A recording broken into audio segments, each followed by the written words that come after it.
You are listening to the WillPower Podcast. Welcome to the show. I am Will Holdren, and I talk with some of the most influential CEOs, entrepreneurial leaders, and thought leaders to try and reveal the secrets that has led to their success. I believe that with the right knowledge and mindset, you can do anything you set your mind to. So if you want to learn how to change your life for the better, if you want to learn how millionaires actually became wealthy, or if you want to develop and start your own business from the ground up with the right knowledge to help you, then you are in the right place because this is the WillPower Podcast. Attention, self-employed professionals and business owners. Are rising healthcare costs weighing you down? Well, it's time to make a change. Introducing Impact Healthcare, your path to savings. With us, you can save up to 50% on your monthly healthcare expenses. Our flexible plans are designed to fit your needs, and our user-friendly app puts healthcare in the palm of your hand. Join the thousands who have already made the switch to Impact Healthcare and take control of your healthcare costs today. If you're interested, click the link in the bio of this episode and give yourself a free quote to see for yourself the amazing savings that you can get with Impact Healthcare. Nowhere that we go is a one-way street. Nothing that we love is a one-day key. And if we gon' do it, we gon' do this now. And if we say we gon' hold this down. How's it going, everyone? My name is Will Holdren. I am the host of the WillPower Podcast. Today we have an excellent guest. I'm very honored to have him on here with us. His name is Michael Hudson, and Michael is actually a video content specialist. And on top of that, he's a founder of Hudson Media, and he really helps take brands and helps them develop breathtaking content and videos to take their brand to the next level. So that being said, Michael, thank you so much for joining me today. Hey, Will, dude. Pleasure to be here. I know that we've been trying to connect for a little bit, but yeah, happy to be here, my man. Thanks for having me. Yeah, I appreciate it. Well, it's all good. It's all good. I was just talking earlier from Portland, Oregon, so I'm glad we could just figure something out. So Yeah, you're way out there. I'm on the East Coast, you're West Coast, but we made it work at the end of the day. Yes, so to sir. start off, I kind of want to go into your childhood a little bit. So talk about your childhood. What was it like, and how has it helped turn you into who you are today? Yeah, man. I mean, that's a really good question, dude. So basically grew up on the West Coast, was born in Southern California. I was kind of a Navy brat because my dad was in the Navy. So we moved around a lot from South Carolina to various parts of California. We finally settled in the state of Washington, specifically a city called Everett, which is about 30 minutes north of Seattle. So basically spent a lot of my life there. And, grew up loving the game of basketball, man. My dream was to go to NBA. That was like my goal right there, right? And, I was the type that carried my basketball wherever I went to school, slept with it, just totally obsessed with the game. So I was, blessed to be able to play a majority of my life up until college where, I just knew it wasn't going to pan out. I'm like 6 feet, 6'1". Yeah. So my game was kind of catered towards kind of like a 6'6", 6'7" guy. I wasn't really a point guard. I was like a shooting guard. So I knew real quick it wasn't in the cards for me. So still went to college, learned a lot, met a lot of people, and the second to the last year I discovered acting. So I just caught the acting bug. And wow. I was basically just like, hey, you know what, once I graduate college, I'm gonna pack all my stuff, move down to Hollywood, and try to become an actor, try to be the next Denzel, man. So yeah, that's exactly what I did. Once I graduated, packed everything in my truck, went down to California, got my own place, and I was on my own for the next 4 to 5 years. So I went on thousands of auditions, and I learned real quick how to embrace failure and lessons and things like that. But yeah, I was blessed to be on, various productions, TV shows, plays, a couple independent films, things of that nature. And yeah, it got to the point where I was like, you know what? I want to do something different. I want to, enter a new chapter in my life. Sure. So kind of at the same time, I met my wife. She's from San Diego. So we basically packed everything, moved back here to Washington State, where I opened up a commercial mortgage agency with my dad. So we're basically helping businesses get funding for their businesses. So I did that for the next 5 or 6 years. And during that time, that's kind of when I discovered content creation. So at the same time, I was studying my YouTube channel. I was doing marketing for the company. And then, as I continued to growing that craft, I was recruited by an insurance company to basically handle all their content creation and marketing for social media. So I was doing that for 2 years. And then it got to the point where I was like, you know what? I think I can do this on my own. I think there's a need still. There's still a lot of businesses who are going all in on social media, and I think I can help them. So I basically turned in my 2 weeks and started Hudson Media. So I've been doing that for about 18 months now, and the rest is history. Yeah, that's awesome. And that's a super cool backstory, kind of how you got to where you Thanks, are man. today. And a couple Appreciate of things. So I actually went to college for basketball as well. And then after 2 years, I was like, man, you know what? I'm 5'11", not really at the 6 foot it. mark Yeah. as much Where'd as you I want to go? stretch it. I What go college to you go to? a D3 school. It's called Oh, Elizabeth. okay. Yeah. Oh, I nice. tried Okay. it though. So I'm like, at the end of the day, I was Yeah. like, man, why am I waking up at 6 a.m. for these practices, man? I switched over to That's golf. I'm doing golf now at college. oh, dude, But we I gotta play, bro. We gotta play. yeah. I love golf. Yeah, for sure, for sure. But I can Yeah. definitely tell where you're at with the whole basketball thing. Like, man, it's just Yeah. it's just not worth it at this point. Um, Totally, man. yeah. So after college, you said you went back to Hollywood, kind of live on your own for a couple years, trying the whole actor thing, and that to me is crazy because obviously you're going against like your whole major, right? You're switching everything up, living on your own by Hollywood. I Mm. mean, what was those couple of years like? Kind of like growing up real quick, obviously doing that kind of stuff, and like how do Yeah, you yeah. survive, like money wise, just going through that? Yeah, it wasn't easy, man. I mean, it was one of those things where it's like your dream is so powerful that you're gonna do whatever it takes, right? So as Yeah, soon as I get there, luckily I had some family down there that I was able to stay with in the beginning until I found like my permanent place in LA. And it's about you're living like those 5 years you're living like the starving actor life, right? yeah, So you're working odd jobs. I was a waiter for a long bit. And I'm glad I went through those times though, because it really helped me learn about life in general. And I always tell people like those 4 to 5 years I lived in LA, I learned way more than the 4 years I learned in college, dude. oh Like it was yeah, just being able to learning how to network, learning to communicate with people, learning to budget, things like that, being on your own. It yeah. was just it was tough. I mean, don't get me wrong. I mean, there was some times where I was just like, dude, what am I doing? I should just move back home and be comfortable. But again, like I said, when you have that dream, like you just continue to just keep pushing and ignore the noise. No doubt. And while you're young, man, you just got so much time. Like you can take those risks. You know what I mean? And see like what you actually like, what you don't like. And obviously, it's like after those 5 years, decided it wasn't for you, which is awesome. Like you tried it out, right? I mean, you took that Yeah. chance and went for it, and just kind of decided to go a different route with it. Yeah, Um, totally, man. yeah, and then you went to the video content stage, and I love that because so many business owners I feel like that are now trying to develop into the social media space or video content space. They're just older people. You know what I mean? They just don't get the whole social media aspect of how YouTube actually Yeah. works, how TikTok Reels work, none of that stuff. So I still feel like if people dive into that space and really take it seriously, then there's such a huge niche for that Mhm. business opportunity. You can go to so many businesses and really just help them out, which obviously you've seen since you've went on your own for your whole Hudson Media Group, which is awesome, right? Mhm. So since you've been kind of on your own, how's that been going for you so far? And kind of like, what are you doing to generate clients? And yeah, just talk about that experience a little bit. Yeah, man. So like, it helped that I had experience beforehand, right? So I was, starting a YouTube channel on my own, and I learned a lot from just, you know, uh, doing stuff and failing, trial and error, things of that nature. And I learned a lot from, I don't know if you ever heard of Think Media. They're pretty big on YouTube. They're basically teach a lot of entrepreneurs how to leverage YouTube. So I learned, a lot of my teaching from that. And again, just kind of trial and error. But yeah, I mean, like I said, when I was doing the corporate 9 to 5 thing, I just felt like I could do more with what I'm doing, but have like the time freedom, financial freedom, things like that. So yeah, it was one of those things where I created a ton of relationships with the mortgage company that I was doing before with my dad. And so coincidentally, when I was starting Hudson Media, these people they wanted to go all in on social media. So it was pretty easy to get like 3 to 4 clients, like right off the bat. And then from there, it kind of just compounded, word of mouth, um, getting like warm referrals. And then also just attending, a lot of networking events and just meeting new people and just being like, hey, this is what I'm doing.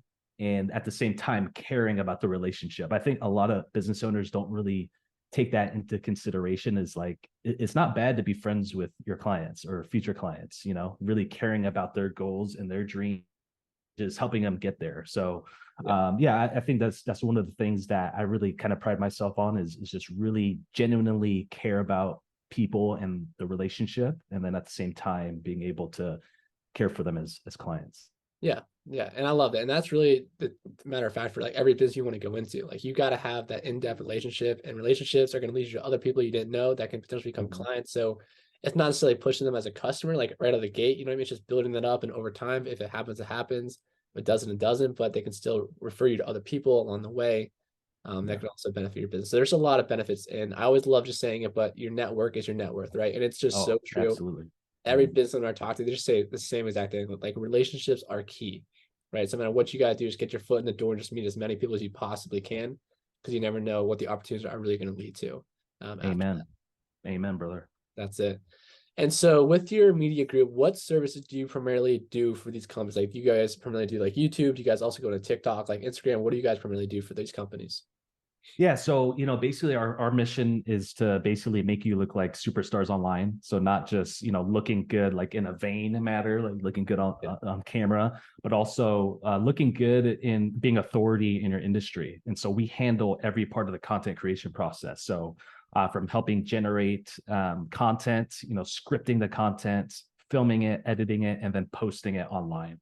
And so that we kind of see ourselves as like a one-stop shop as far as creating the content. So a majority of our clients right now are stem from the real estate industry. So from agents to investors to construction. And so those are kind of the clients that we serve right now. But obviously we're open to any type of business that just wants to get known. yeah, yeah, sure, sure. Mhm. I definitely could see real estate agents as well because they're their own brand Yeah. in the day, and a lot of them also don't have the social media skills to kind of put themselves out there, and that's all about personal branding. So obviously, you guys come in big when it comes to personal branding for those real estate agents. Um, Yeah, exactly. yeah. Exactly. And so, what are some of the best practices that are out there? Because I know a lot of people that want to start their own business, they want to kind of get a little bit of social media out there for themselves without necessarily hiring like a whole video production team. So, for the people that are kind of out there in that realm, like what would you recommend for them to be on, and what are kind of best practices for different platforms like YouTube, for instance, or Instagram or Mhm. TikTok, or anything that you've personally seen in those realms? Yeah, I mean, I would say first and foremost, like decide why you want to do it, right? I mean, do you want to leverage social media to become famous? Do you want to leverage social media to generate more business or meet new people? There's not wrong or right. My clients kind of stem from each of those goals, so it really just depends on what you want, and then from there, uh, you need to just abandon fear and just go all in and just press record. I mean, there's plenty of resources that are out there, not only myself, but other YouTubers and people that specifically teach content creation.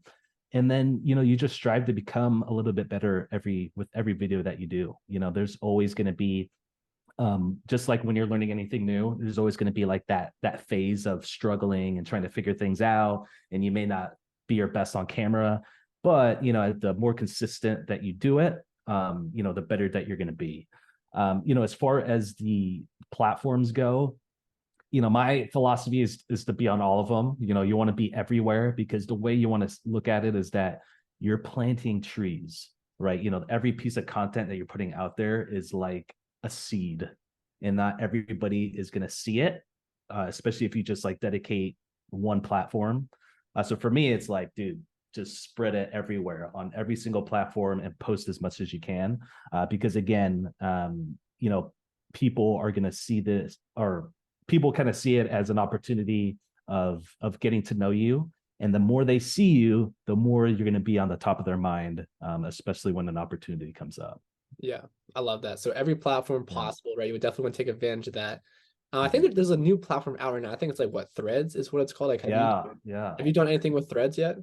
Yeah, I do that with myself and a couple of my clients. I mean, it started out just on fire, right? I mean, you had like a record number of people signing up for it, but lately it's just been tanking. And I think it's just because it's just nothing really different from like or not Twitter, but it's called X now. So Yeah, it's like yeah, it's just basically a copycat of that. So there's nothing really different. I think that's why a lot of people are starting to abandon ship. So it's still kind of early in the game. But yeah, I mean, that type of content isn't really much video. It's more just like written word. gotcha. So So yeah, I mean that it's always easy to like, you can look at a video and then kind of just transcribe that into written word. But yeah, Threads is it's still in the early phases, so it's kind of hard to tell how it's gonna turn out. But yeah, it's kind of like ebb and flowing right now with Yeah, I'll people say I joining. saw it on Instagram. I wasn't really quite sure what it was, but I saw a lot of people Yeah, posting some stuff on there. But I guess it's yeah, pretty the totally. same thing as X, so not much Mhm. of a difference. I think Yeah, kind of like Clubhouse kind of went through the same thing, right? Like Clubhouse came in, a lot of people are kind of downloaded. I think it's really exactly. just faded in the past Mhm. couple of months, at least from what I've seen, anyway. Yeah, I think it's yeah, just totally.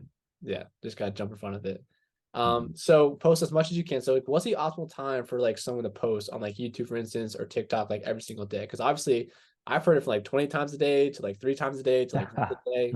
Like it's sometimes I feel like 20 times like how is that manageable as a business owner? You know, like how do you have that much time to post 20 times a day on TikTok? So Yeah, yeah. what's Good, your great, optimal like amount of time for each one of those great. platforms?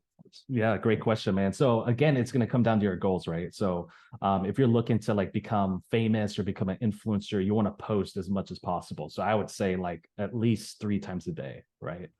Okay. And then to be able to keep up with that demand, a philosophy that we hold is that we always do like something called bulk shooting, meaning that we shoot multiple clips in one sitting. So if you want to dedicate 3 to 4 hours per shoot to do that, we'll do that. And I think the most important thing is to be able to just pencil it into your calendar and be like, okay, hey, I'm going to block off 4 hours. I'm going to lock myself in my room. I'm going to pump out 20 pieces of content, and I'm going to get it edited and get it scheduled out. So there's a lot of tools out there that just makes life a lot easier. Obviously, when you work with us, that's kind of like our primary thing is that we save a lot of time for the business owners, because Yeah. you're going to be spending 30-40 hours a week to basically come up with the content, shoot it, edit it, and then post it. I mean, it's another full-time job. So it just makes sense to have at least some type of team to fulfill a certain aspect of the creation process, Yeah. just so that you can just save hours and dedicate that into your business. Yeah. And also you want to be professional, right? And so the ROI is definitely there. If you hire like professional team to help you out with that, like you're going to see the results on the back end, whether it's Yeah, views or getting customers for your product at the end of the day. So there's a big difference between exactly. like your own products and posting that kind of stuff or actually hiring a team out there. Like you guys, for instance, just the quality is so much different and just so much better at the end of the day. Yeah, totally. And like, as far as touching on like your question about like the optimal time to post, I mean, I believe that there's not really like the best time. I mean, you just Yeah. post. And I think the more consistent you are, the algorithm is going to reward you for that, and pump out your content to the masses and things of that nature. But I Yeah. think the important thing is just whether you post once a day or once every other day or 3 times a day, just staying consistent is key. And I understand that, starting out, you have limited resources and limited time. So, as long as you get something consistent, you're going to be fine. Yeah. I love that. I love that. And so, kind of want to jump back into your personal story a little bit. And one of the things that you mentioned is that you were in a 9 to 5 world for a long time, right? Before you jumped over and did Hudson Media. So, what was the Yeah. biggest challenge for you switching over to be like a full-time business owner? And like, was that a big learning curve for you? Was it hard to kind of overcome that kind of fear just jumping into that world, or what was that like for you? Yeah, like I mean, for me, it was kind of it was scary, because I have a wife and a family and things like that, and Yeah. obviously you're not going to have like a secure paycheck every couple of weeks anymore. Um, but I was blessed to be able to have the business with my dad before, because it was very similar in that we're self-employed. We basically ate what we killed, so I kind of had that experience and expectation starting out. Yeah. And with Hudson Media, to be honest with you, Will, like I didn't expect it to create so much momentum right away. Like my goal is like, okay, my goal is to get 3 clients this first year, but I mean, like we got 3 clients like within the first 30 days. It's crazy. Wow. Yeah. So I think, yeah, the financial thing is always a fear, but again, I'll harken back to like when you have like your dream and your mission, like that's always going to outweigh any fears or doubts that you have, just because you're willing to do whatever it takes. So yeah, I mean, for me, leaving that 9 to 5, yeah, it was scary. It was in the back of my mind, but at the same time, I was super excited because I knew that this was something that businesses needed. and I knew that I could capitalize on it. Yeah, you just gotta take that leap of faith, right? I mean, that's all it is at the end of the day. Totally, and, man. I mean, once you quit, I mean, your back's against the wall, and it's really more like a mindset of now I have to make this other thing work, right? Yeah, So you yeah, gotta put yourself in that situation where you're gonna do whatever it takes to kind of see the sunlight for the next day, and you just get customers coming in for your new company. So yeah, that's all it totally, is. man. That's all it is. Absolutely. So you talk a lot about like your mission and your dreams and your goals. So from what you've done so far with Hudson Media, obviously you've been pretty successful with the clients and obviously generating social media content and this video content. But what are some of the major goals you have that you want to get accomplished in the next couple of years for you personally or with your company? Yeah, I mean, this next couple of years, we want to hit 50K a month in revenue. That's kind of our goal right now. We're about halfway there, being 15 to 18 months in business. So that's the goal financially. And then also another goal is to be able to dominate the local market. That's kind of like our focus right now, is kind of like local business. So basically, we want to get to the point where when you hear content creation, like Hudson Media is like the top of mind. Like people are just like, oh, okay, yeah, those are the guys that we need to go to.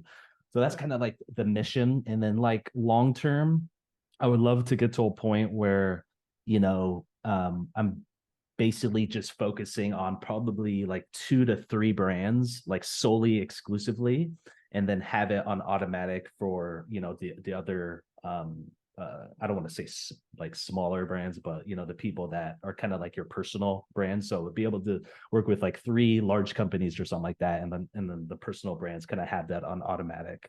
Because at the end of the day, that's kind of like the dream is to have like a passive business, because that's like a true definition of business. Right. Just because I'm at the point right now where I'm still kind of like working in it, and I don't want to be working in it forever. So I just want to get to the point where it's just like on automatic. Yeah, you're right. You gotta have that exit strategy in place, at the end of the day. So what is your exit strategy actually, if you don't mind talking about that? Like what's your plan? If there's like hire people to kind of replace you over time, just keep it going, or what do you have in mind for that? Exactly. Yeah. So basically to scale out. So like a lot of my business right now, I'm working like on the filming side. So I'm basically going to the client, filming it. So I would love to be able to hire that out full time. And then, the editing is already taking care of itself. I mean, like when I was first starting, I was doing everything: filming, editing, posting. So I'm slowly like hiring out every aspect. So yeah, I want to get to the point where it's like 100% like hired out, and I'm basically just taking care of the relationship with the clients. That's awesome. And so kind of bouncing off of that, how do you know when the time is right to kind of bring someone new onto like your team? Because I know a lot of business owners are like, man, I can just do everything myself. And when I do it myself, I know it's going to get done the right way. So it's kind of hard to have that trust to kind of rely on someone else to position them in your company, kind of take over some responsibilities. So how has that been for you? And like, when do you know when someone's going to like be the right fit, or, it's time to bring someone new into the company? Yeah, I think well, for me, like I could just speak on the editing side, because I don't know about the other parts yet. But the editing side is, I got to the point where I was just kind of overwhelmed, and I was like, dude, I need to get somebody, because I'm getting so many requests.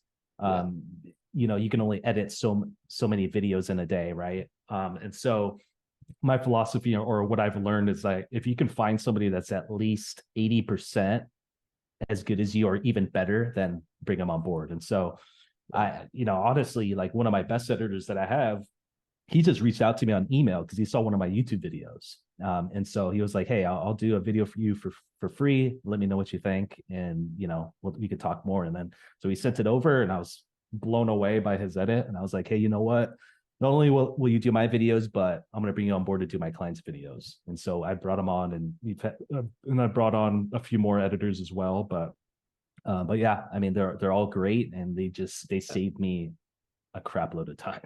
That's awesome. That's awesome. Yeah. So you're saying you weren't looking at their college GPA or seeing if they had a 4.0 or what college they went to? No, I think that's, I mean, obviously if he's like a nurse or like a lawyer or something like that, then yeah, I'm going to look at that. But for me, it's like, I want to see their grit. I want to see if they're motivated to become, better than what they are. And, those are kind of the 2 things I look at. Yeah, 100%. I've heard that from other people too. Like the biggest thing is kind of like having that mindset already coming to place, like that growth mindset, the entrepreneur mindset. That's the biggest thing out there that you can just install into someone. So before we run out of time, I just have a couple more questions for you. So the first one is, what has been your most impactful book that you've read so far in your journey or Ooh. career that you think the audience should know about? Ooh. I have it here. Let me, or actually, this one I'm reading now. The Magic of Thinking Big. Okay. I highly suggest this one. It's all about, positivity, positive thinking, because that's huge. And, I don't know if you know who Bradley is, but Yep. he's my mentor. I attend we have like a call every week, and he always tells me that the biggest struggle that people deal with is their belief in themselves, meaning that they don't believe that they can achieve certain things. Yeah. And that was me. I mean, that was me. I was kind of like feeling guilty about, getting accomplishments. There's times where I felt like I didn't have what it took to achieve. And, he suggested this book, and, this book is just like, it was written, I think it was written like in the 50s or 60s, but dude, it's so relevant today because it's all about mindset, and it's all about just being able to pass those mental barriers that we face every day. Yeah. I love that. And it's so true, Yeah. because even when you're living your normal life, you're going to be around so much negativity or small-minded people that aren't thinking big, and that can just crush your dreams, like all the goals you want to get done. But like you're talking, like, you got to be like your own biggest believer. Like even when things aren't looking great in your business, even when it's kind of looking like it may not work out, like you still got to believe 100%, like, you know what, this is going to work out. Even though it's not looking good right now, you just got to have that belief at the end of the day. So I love you brought that up, because that is literally the key to like success. It's right there. Oh yeah, it's huge. Yeah, mental's everything, man. And I don't know if you believe in God or not, but for me, it's like God's number one, right? Believing in God, that he'll provide and he'll be able to put you in the right direction. But the second thing is that you got to believe in yourself, dude. That's like the key, because if you don't believe in yourself, then what's the point? What's the point of even trying? So those elements are huge. So glad you brought that up. And then finally, before we hop off, is there anything else you would like to say? And if people want to reach out to you and your company, how can they find you guys out there? Yeah, so you can reach out to me if you want to schedule a free demo call. What we do is do like an audit of all your social media pages, and then we just talk about strategy and what it takes to work with us. And you can visit our website, www.thehudsonmediagroup.com. And I'm pretty active on Instagram, so you can follow me there at official Michael Hudson, and also YouTube as well is the same at. But yeah, I would say if you own a business, if you're kind of still on the fence of wanting to go all in on social media, do it now, because the window of opportunity is still there. I would say, if I could put a number on it, still 50 to 60% of businesses are not consistently using social media yet. And I mean, this is something that's free, that all you have to do is post a video consistently. And I promise you will get opportunities to meet new people and create business for your company. Yeah. That stat still blows my mind, of how that many people still are using it. It's free advertising, right? Yeah, exactly. And I think it's a combination of, they don't have enough time. They're kind of fearful to be on camera, things like that. But hey, when you work with us, or if you bring on the team, that's what we specialize in. We make it comfortable, we make it seamless, and we make it a really good experience for you. That's it. All right, guys, there you have it. Michael Hudson, thank you so much for joining me today. Nowhere that we go is a one-way street. Nothing that we love is a one-day key. And if we gon' do it, we gon' do this now. And if we say we